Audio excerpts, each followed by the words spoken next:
নদ নদীর পানি কমতে থাকায় বন্যা পরিস্থিতি কিছুটা উন্নতির দিকে, তবে সড়ক ভেঙে যাওয়ায় ভোগান্তিতে ভাটির জেলার বাসিন্দারা। এ নিয়ে আরো জানাতে সুরমা নদীর পাড় থেকে যুক্ত হচ্ছেন সহকর্মী লিপসন আহমেদ। লিপসন, পাহাড়ি ঢল তো কমেছে, এখন পর্যন্ত সেখানকার কি অবস্থা দেখতে পাচ্ছেন? বন্যা পরিস্থিতির উন্নতি কতটা হয়েছে? বিশেষ আরেকটা বিষয় হচ্ছে ভাটির জেলার বাসিন্দাদের পরিস্থিতি কেমন দেখছেন?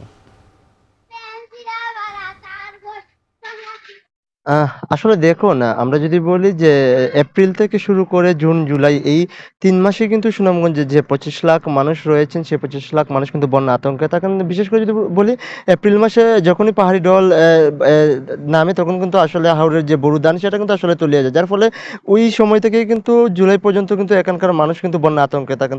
তারপর যদি বলি ২০২২ কিন্তু সুনামগঞ্জে ভয়াবহ বন্যা পরিস্থিতি সৃষ্টি হয়। এতে কিন্তু প্রায় ২৫ লাখ মানুষের জীবনই কিন্তু আসলে একদম দুর্দশায় পরিণত হয়। সেই ক্ষেত্রে ২০২৪-এও কিন্তু একই অবস্থা।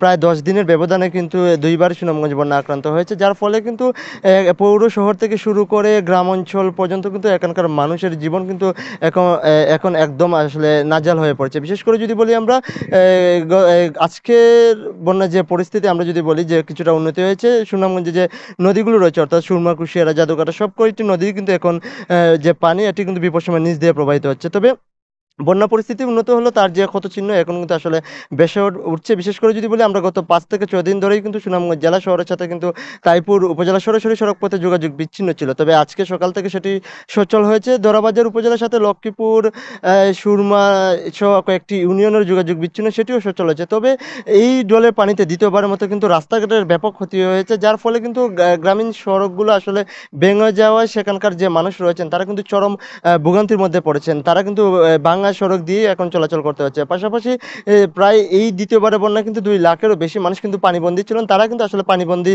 অবস্থা থেকে মুক্তি পেয়েছেন। সেই সাথে আরেকটি বিষয় জানিয়ে রাখি যে জেলা প্রশাসনের পক্ষ থেকে কিন্তু আমরা আগেও বলেছিলাম যে প্রথম দফা বন্যা, দ্বিতীয় দফা বন্যা যে ঘরবাড়ি যে ক্ষতিগ্রস্ত সেটা কিন্তু এখনো তারা আসলে তালিকাই করতে পারেনি। পাশাপাশি জেলা প্রশাসন যেটি বলছে যে তালিকা করে তাদেরকে সহায়তা, অর্থাৎ এই বানবাসী মানুষরা যেটি বলছেন যে প্রথম দফা বন্যা দখল, দ্বিতীয় দফা বন্যার দখল শেষে তাদের যে ঘরবাড়ির অবস্থা কিন্তু খুবই নাজুক। তারা কিন্তু ভাঙা ঘরেই কিন্তু আসলে কোনো রকম জোড়াতালি দিয়েই থাকছেন। তো বছর বছর আসলে বন্যা পরিস্থিতির সৃষ্টি হয় কিন্তু সুনামগঞ্জের মানুষের জীবন কিন্তু আসলে অতিষ্ঠ হয়ে উঠেছে। তারা যেটি বলছেন যে এই বন্যা রক্ষায় কিন্তু প্রতি বছরই কিন্তু যখনই বন্যা পরিস্থিতির সৃষ্টি হয় ঊর্ধ্বতন কর্তৃপক্ষ থেকে শুরু করে কিন্তু সবাই কিন্তু আসলে নদী খনন কিংবা অন্যান্য প্রকল্প হাতে নেয়, তবে সেটি কিন্তু আসলে বাস্তবায়ন হয় না। তবে তাদের দাবি যে দ্রুত যাতে বন্যা পরিস্থিতি মোকাবেলায় যাতে তারা উদ্যোগ গ্রহণ করেন। তো এই ছিল সুনামগঞ্জ থেকে বন্যা পরিস্থিতির সর্বশেষ। সুনামগঞ্জের বন্যা পরিস্থিতি উন্নতির দিকে, তবে বন্যার কারণে সড়ক ভেঙে যাওয়া এবং বাড়ি ঘরের ক্ষয়ক্ষতির জন্য কিছুটা ভোগান্তিতে রয়েছেন সেখানকার মানুষ। সে খবর জানাতে যুক্ত ছিলেন সহকর্মী লিপসন আহমেদ। এখন সকালে নিচ্ছে আরেকটা ছোট